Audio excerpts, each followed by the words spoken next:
I seem to have a problem, alright? Now, as we all know, government is losing approval ratings. They've been losing approval ratings since George W. Bush, and where Obama steps in, not necessarily Obama, but the media in general, the Zionist media in general, because I want you to take a look at these two faces. Sorry that my hand is a little shaky. I've been lifting weights. Look at these two faces and tell me that the media isn't lately, as of lately, Zionist ran. And I noticed something. If they can't peddle around anti-Semitism as a debate, a very poor debate I might add, then they'll push some other indignant solution out, such as race, which race has nothing to do with why the government is failing. The reason why the government is failing in all is because of very specific reasons. Basically, them turning our economy decrepit, drowning us out in debt. Those are just little reasons, really. Now they are inciting civil war. They are pushing racism in media, whether it be the news or entertainment such as WWE. And I was never really a big fan of Jack Swagger per se. But it just gives me another reason not to be a fan of Jack Swagger. But he's not the problem I want to talk about right now.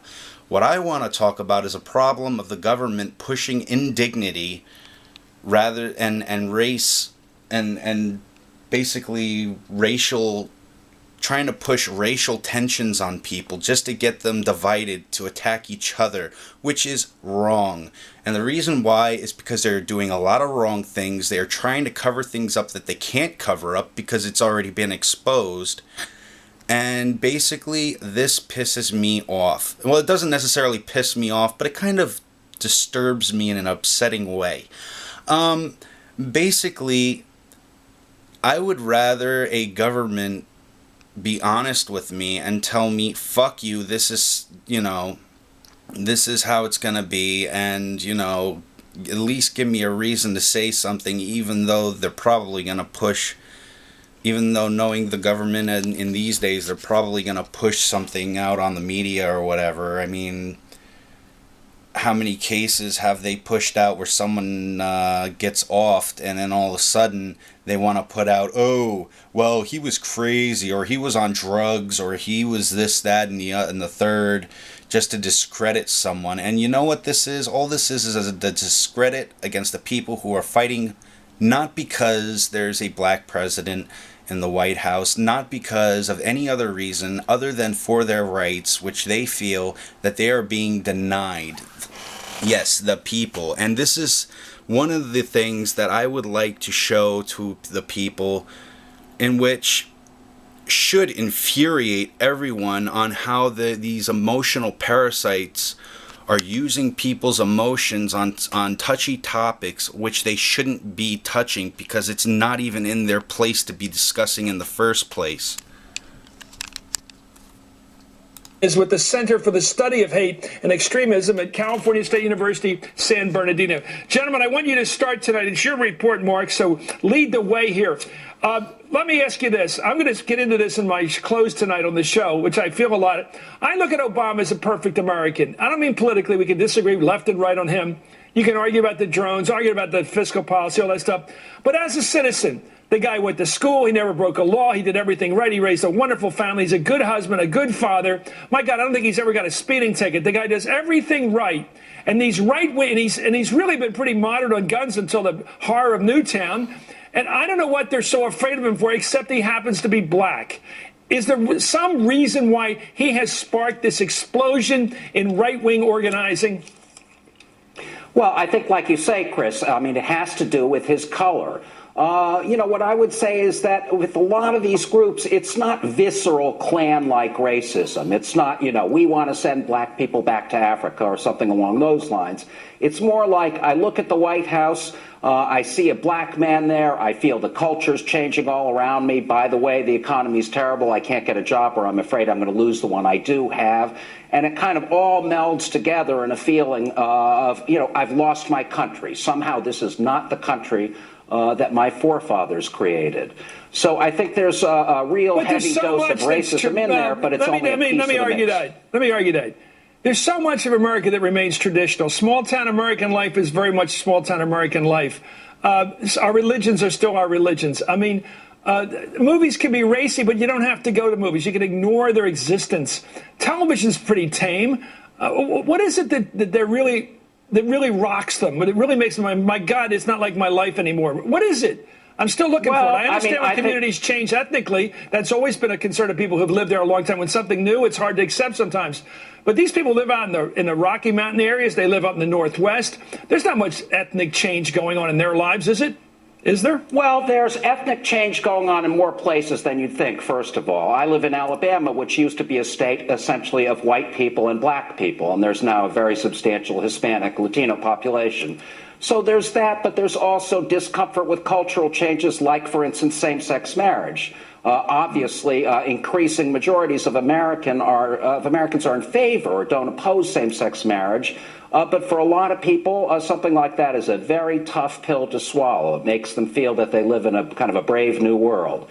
Yeah. So certainly it's true. I mean, you don't have to watch racy TV. You don't have to sort of see Madonna on MTV or whatever it is. And yet I think there's a feeling that things are changing and changing very quickly. Well, luckily for us, our marriages really involved a relationship between two people, me and somebody else, my wife, my queen, you know, and that has very little to do with anybody else, luckily. Let me go to you, Brian. I mean, the way I'm chalking this up, this right-wing hysteria, if you will, maybe it's logical on their point of view, the way they're thinking about demographic change, but guns, immigration, and gays, is that your reading that those are the stimuli to these people when they decide to organize these hate groups? I think it's a lot of it, but I think we have to put it in a context. The folklore of the far right, and I'm not talking about Mitt Romney supporters. I'm talking about people who have opted out of our political process. And that's what's problematic. These people see the terra firma under them as shifting, something that anchored them before they no longer see as anchoring. Who do they root for? Who do they root for? They don't root for anybody now. They don't root for Rand Paul, Pat Buchanan. I mean, who? They must love. This is where they get into the truth. They must love Ted Cruz. Come on. Look, I think you hit a nerve. But at the same time, what try to demonize the truth. Is there is now a part of mainstream politics which aligns with these kind of conspiracy theories, and they're getting away from what are traditional conservative Republican anchors. That is small government, personal responsibility, the idea that we are part of a political process, and if we didn't win this time, we'll try again. Now we're hearing secession. I like the way you talk. We're hearing... Yes, that makes sense. But what happened to the guys, the crazy, I call them crazy because they have so much evidence to the contrary. Why is Louis Gohmert of Texas over and over again talking about birtherism? Why is Donald Trump, with the sophistication of New York City around him, I'm going to get back to you on this, Mark, why does he keep pandering to these haters? Every time a guy with the money and the background and all the advantages of life, the beautiful wife, the children, he has everything going for him. And they can always point to a guy like that and say, he's not facing financial problems. He's not facing marital problems. He's got it made, and he believes all the nutty stuff I believe. He panders to them. What is that? How does that fit into this stuff? Well, I mean, who in the world is to say what Donald Trump really believes? I mean, I think that the reason people act the way they do, in large part, is because there's a base out there. I also think that there's a kind of reverse part of this equation, which is that characters like Donald Trump, like a Lou Dobbs, formerly on TV, there are a number of people out there who are essentially acting as transmitters, who are bringing ideas from the very, very far fringes of the society into the mainstream. So we've got birth. But if I could, he's turning brown and black, and you got nothing to do, and you're becoming irrelevant and gay, and you've got nothing to do with it. It is, it's not all the messages of Trump. He's pretty dangerous talk too. You have a risk of violence and terrorism more so from the extreme right wing. Who on the left is talking nutty right now? Give me some examples of nutty talk. Charles Barron is talking nutty from the left. The truthers are talking nutty from the left. No, so they're telling the truth. We have Alex Jones on the right. We have Charles Barron on the left.